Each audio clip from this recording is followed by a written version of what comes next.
Hello, lovely to have you here.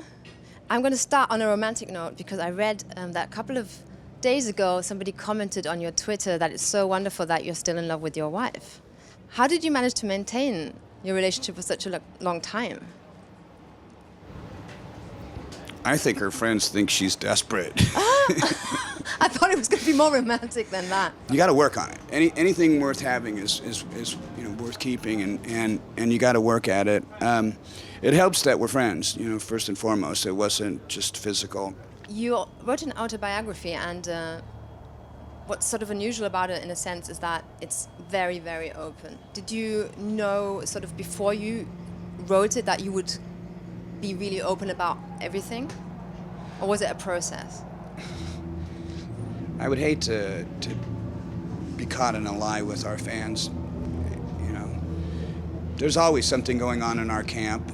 I had an attorney that told me the bigger you get, the more you're going to get sued, which was a terrible thing to say, but, the bigger you are, the bigger of a target you become, and sometimes it's great to have all this attention, and then other times it's really a burden because, you have so much responsibility.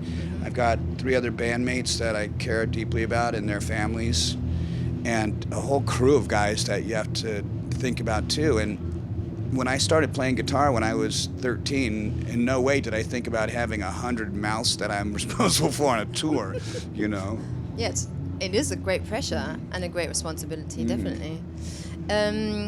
You also like to read autobiographies. I read this on the internet, which we know isn't always 100%. That was pretty weak.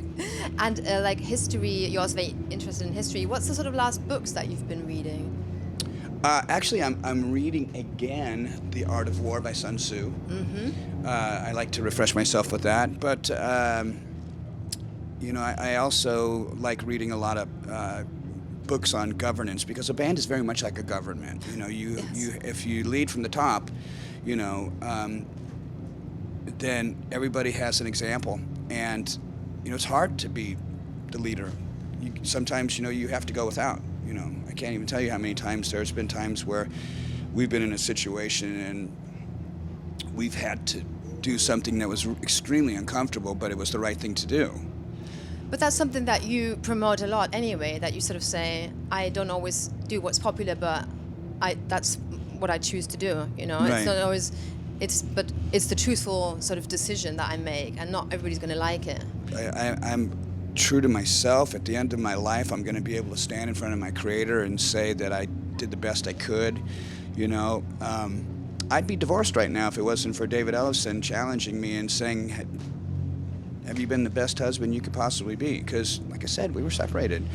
And I went, you know what? No, I haven't been the best husband I could be. I could be way better. And I went back, and that's where we had this renaissance and fell in love again. Oh. And it's been really great. I think that that's a great challenge for a lot of men that are married out there is, are you the best husband you can possibly be? Who cares if she's the best wife that she is? If you're the best husband you can possibly be, if she don't hitch her wagon up to your horses, then you know what? You're going to eventually pull away anyway. That's absolutely true. But it's always worth fighting for certain things. It's good to not give up. Yeah. And in 2002, you had this sort of injury with your hand, and you went through a long therapy, and I found that, it was like 17 months or something, plus, years of, trying to relearn everything. Where did you sort of get the willpower to say, I'm going to fight for this and I'm going to struggle, and even, how did you get through that? Who was there to support you?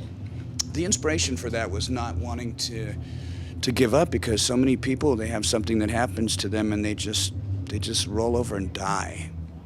And to think about all of the ideas, all the dreams, all the songs, all the lyrics that would have died with me if I would have rolled over that day and just said, that's it, I can't play anymore. Because the doctor said you won't play guitar anymore. Really? Yeah, he said you'll have 80% use of your hand and you will never play guitar again.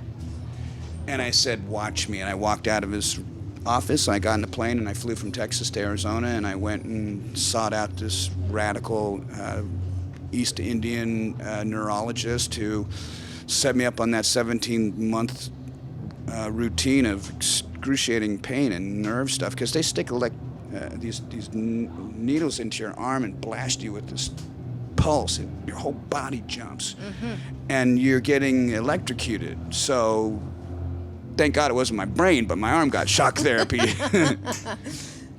Yeah, and there's going to be like 360-degree cameras and virtual reality cameras. Like you can watch the live stream with virtual reality glasses. I've got the feeling you're very social media active. How do you like these sort of developments? I think it's exciting. It's a blast. When we did the first thing, when we released Dystopia with the 6 virtual reality formatted songs, and then to see it, the difference was they had the cameras. They were on little RC-controlled vehicles. The cameras move. So I would like to be sitting on the right-hand side of the drum set so I can look up through the hi-hat and see the drummer.